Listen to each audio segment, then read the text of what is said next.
Talking of frustration now, we're going to talk about frustrations that can be caused online.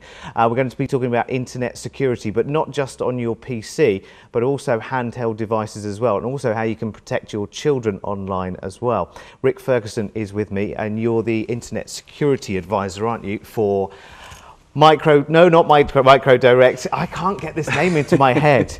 It's Trend Micro, isn't it? That's right. Now, Trend Micro are kind of positioned as one of the top players in internet security. That's right, yeah. In this country. Let's talk first of all, Rik, because we've had a fascinating conversation off air already, so I want to kind of bring that to air.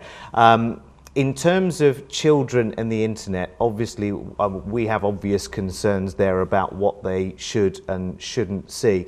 Children are taking to the internet at a much earlier age now. In fact, Right. you've got your own children as well. Your child of 6 is already well into the internet. But Absolutely. so security is an issue, isn't it? Security is a family concern. I mean, really, we need to look at it from two directions. So we look at content that kids might be exposed to online, Yeah. and also the content that they put out there themselves in terms of sharing information about themselves and leaving themselves open to risk. So in terms of what they're exposed to, obviously we look at content, inappropriate content, or just content that you don't want your kids to see. After all, you know, they're your children, it's your choice. Yeah. But also you need to be aware of inappropriate contact.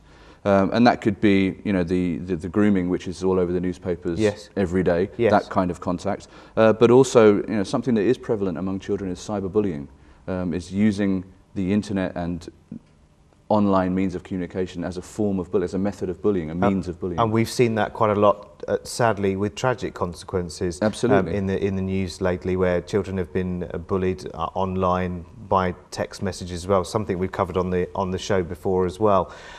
In terms of being a parent, you have to kind of draw a fine line, don't you, when it comes to security? Yep. You don't want to over smother your children. You want them to have their independent life and have their friends.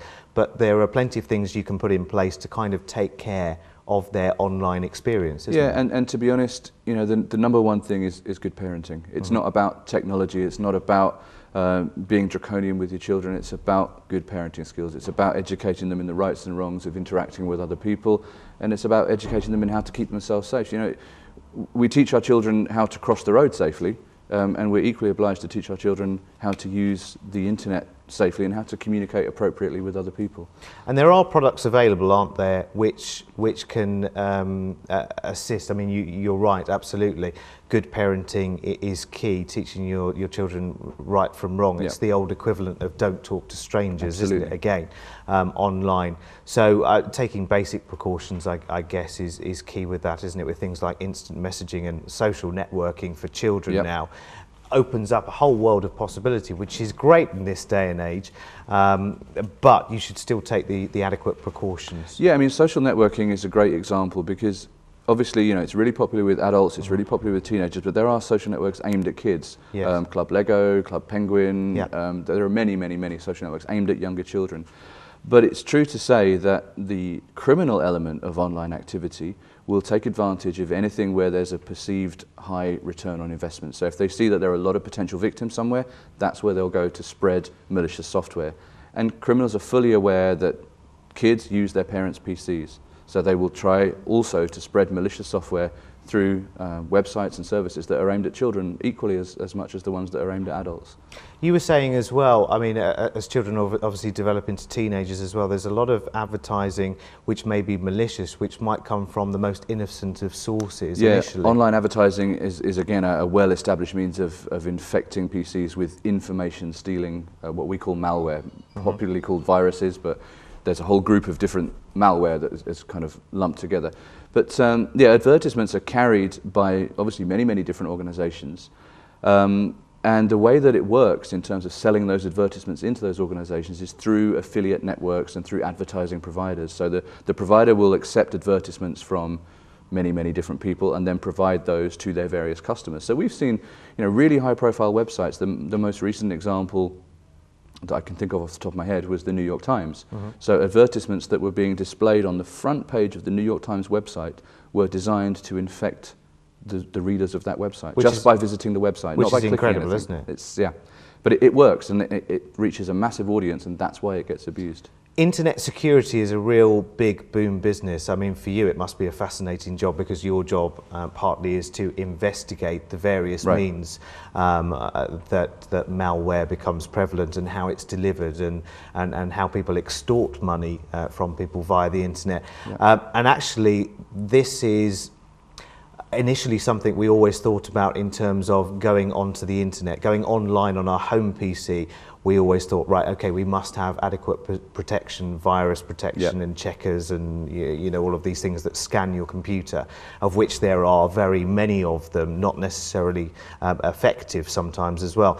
But interestingly enough, there's now a prevalence in viruses, malware, Trojans appearing on mobile devices, things like the iPhone and the BlackBerry and the smartphones that we carry around with us. Tell us a bit more about that. Yeah, cybercrime is very much organized crime, so it's run by organized criminal gangs, for the most part, as far as European cybercrime is concerned, out of Eastern Europe and out of Russia and the Ukraine, former Commonwealth of Independent States. But they're highly organized, they generate an awful lot of money, and they will follow consumer behavior. They'll go where the money is. So as internet usage is moving away from sitting at your keyboard at your desk and going mobile, smartphones. I mean, the iPhone is absolutely everywhere. Yes. We've seen the introduction of the iPad a couple of days ago. Absolutely, which will be a big boom it product. Really will. It really will. And so the internet is all about mobility and about instant access.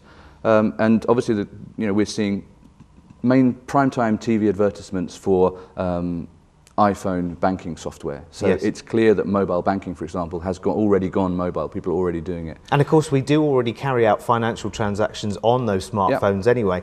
We download apps which we pay for. I guess there are other purchases we can make via these smartphones. We use eBay, we use PayPal, to all these kind of web-based payment mechanisms. And that information is a saleable commodity to a criminal. They sell them in online forums. And your information, you do put as much sensitive information into those gadgets which can be stolen in the same way as it can from your desktop computer. Yeah, they can be lost, they can be left in taxis, they can be stolen, or they can be compromised by malicious software, or by what we call social engineering attacks, which really don't rely on any kind of malicious software. They just rely on tricking you as an individual. And one that people are most familiar with is phishing, and it's a great example of social engineering. You make someone do something they wouldn't ordinarily do, like give you their bank account details, by tricking them into visiting a fake website and putting their information in, hit and go. You often get, I mean, I've had emails recently saying they're from the Inland Revenue. You've got a tax refund on the way.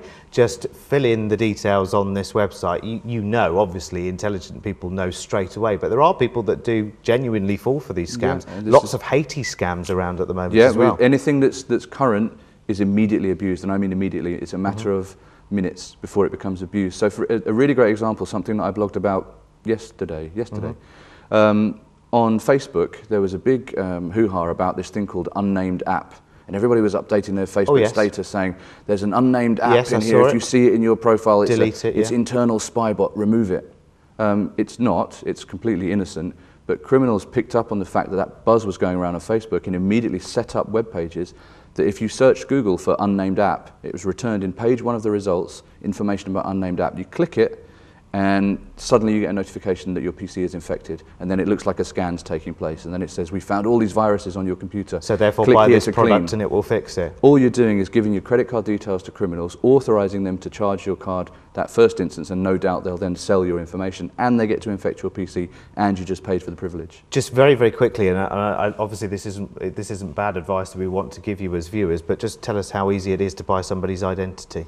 It's for sale in underground forums. They operate very much on the same format as a kind of eBay. They operate on reputation and feedback. So I mean, if I take examples for people that I know have good reputations, people are known good sellers of stolen information. Yes. You can buy access to someone's online bank account. It's priced as a percentage of the balance.